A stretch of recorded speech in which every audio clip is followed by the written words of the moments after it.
High বন্ধুরা, কেমন আছো সবাই? আশা করি সবাই ভালো আছো। টুম্পা বৌদি রান্নাঘরে তোমাদের সবাইকে স্বাগত। আজ আমি রান্না করব সোয়াবিন। মাছ মাংস তো সবাই খেয়েছো, একবার এইভাবে সোয়াবিন রান্না করে বানিয়ে খেয়ে দেখো, অবশ্যই ভালো লাগবে। সোয়াবিনের তরকারি রান্না করার জন্য যে উপকরণটি নিয়েছি সেটা একবার দেখুন। পেঁয়াজ, আলু, টমেটো আর সোয়াবিন। ফোড়ন করার জন্য নিয়েছি একটা তেজপাতা, একটি শুকনো লঙ্কা, দুটো এলাচ। প্রথমে আমি সোয়াবিনটা সেদ্ধ করে নেব।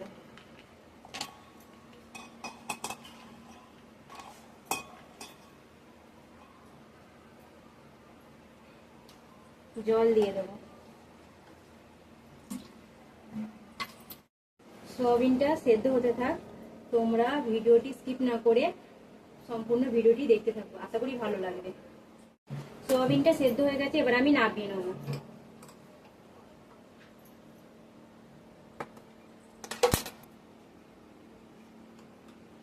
সোয়াবিনের জলটা আমি ঝরিয়ে নেব।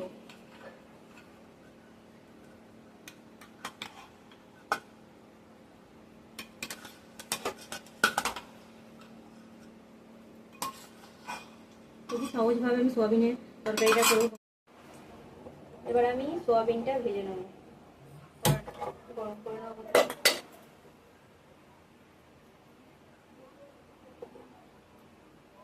কড়াটা গরম হয়ে গেছে, এবার আমি তেল দিয়ে দেবো। প্রথমে খুবই অল্প করে তেল দেবো।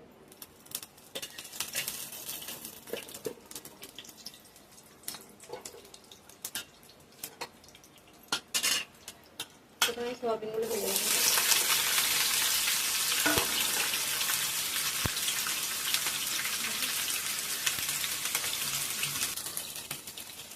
প্রথমে আমি নুন দিয়ে দেবো,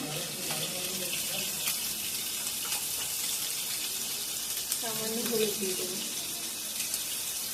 একটু জিরে গুঁড়ো আর একটু লঙ্কা গুঁড়ো।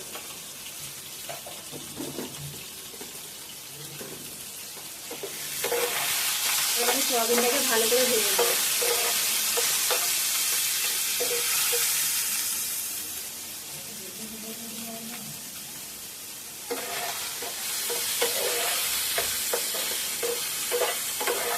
লাল লাল করে ভাজলে আর খেতে ভালো লাগে।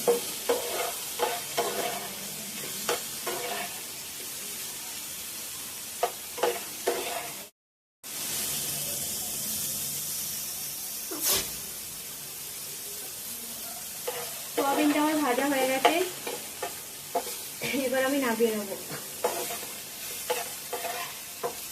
লাল লাল করে ভাজতে হবে।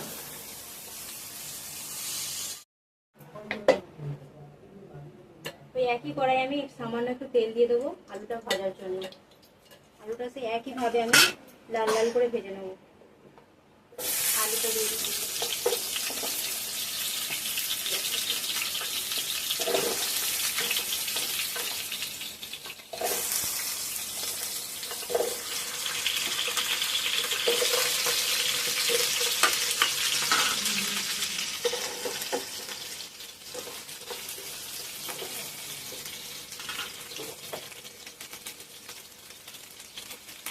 স্বাদ মতো নুন দিয়ে দেবো, সামান্য হলুদ দিয়ে দেবো।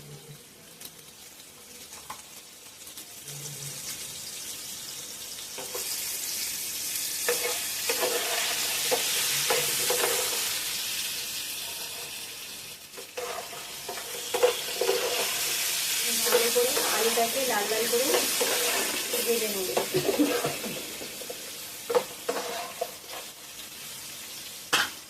ঢাকা দিয়ে দেবো, আলুটা যাতে ভালোভাবে সেদ্ধ হয়ে যায়।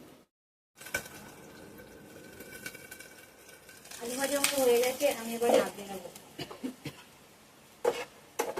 লাল লাল করে ভেজে নিয়েছি, অবশ্যই এরকম লাল লাল করেই ভেজে নেবেন।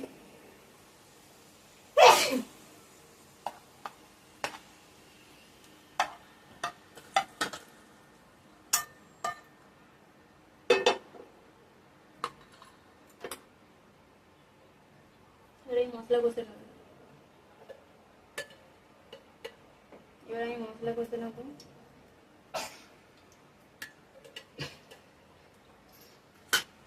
ফোড়ন করার জন্য প্রথমে দেবো একটু শুকনো লঙ্কা, একটু তেজপাতা, দুটো এলাচ,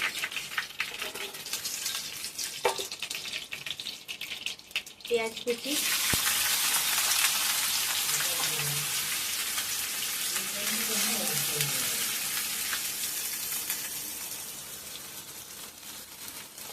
ভালো করে পেঁয়াজটাকে লাল লাল করে ভেজে নেব।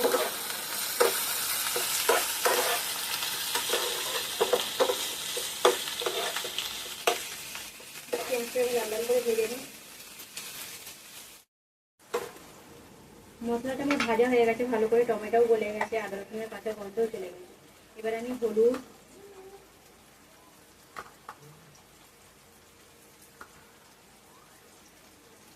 লঙ্কা গুঁড়ো,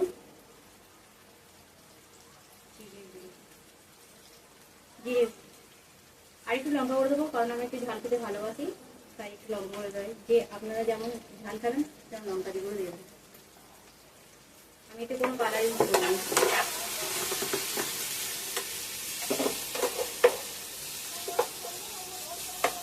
মশলাটাকে ভালো করে কষতে থাকবে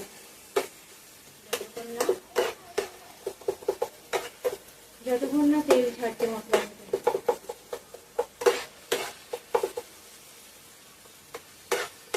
মশলা করতে খুব সুন্দর সুগন্ধ বেরোচ্ছে। মশলাটা করছি আমি, খুব সুন্দর সুগন্ধ বেরোচ্ছে। যতক্ষণ না মশলা থেকে তেল ছেড়ে যাচ্ছে ততক্ষণ আমি কষিয়ে যাবো। সামান্য একটু জল দিয়ে দেবো যাতে মশলাটা না পুড়ে যায়।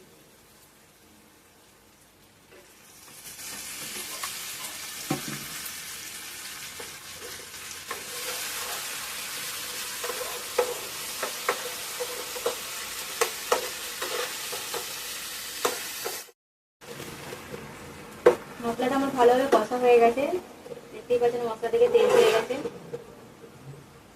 এবার আমি সয়াবিন আর আলু একসাথে, ভেজে রাখা আলু একসাথে দিয়ে দিলাম। আমি ভালো করে কষে নেব।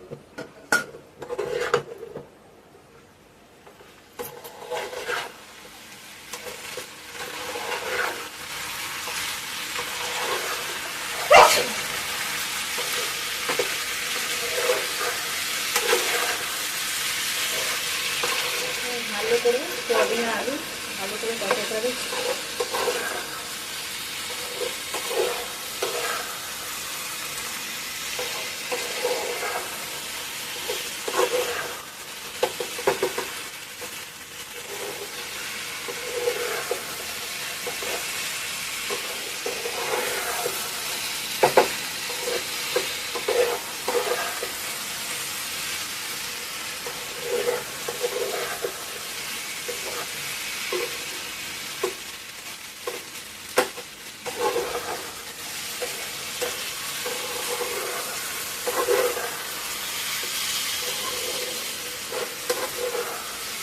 আমি জল দিয়ে দেবো।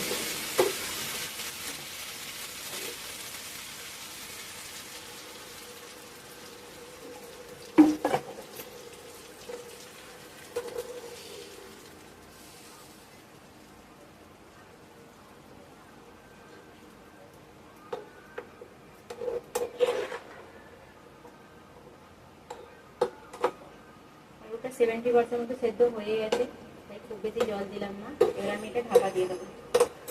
রান্নাটা আমার কমপ্লিট হয়ে এসছে।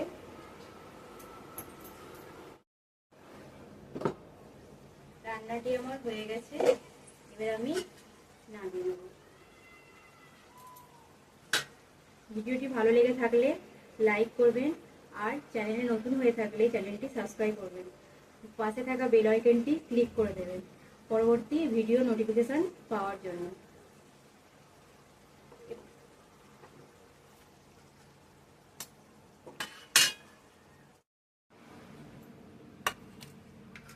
গরম গরম ধোয়া ভাতের সাথে এরকম যদি সয়াবিনের তরকারি থাকে, জাস্ট অন্য লেভেল, আর কিছু লাগবে না। এবার আমি খেয়ে দেখবো কেমন লাগে।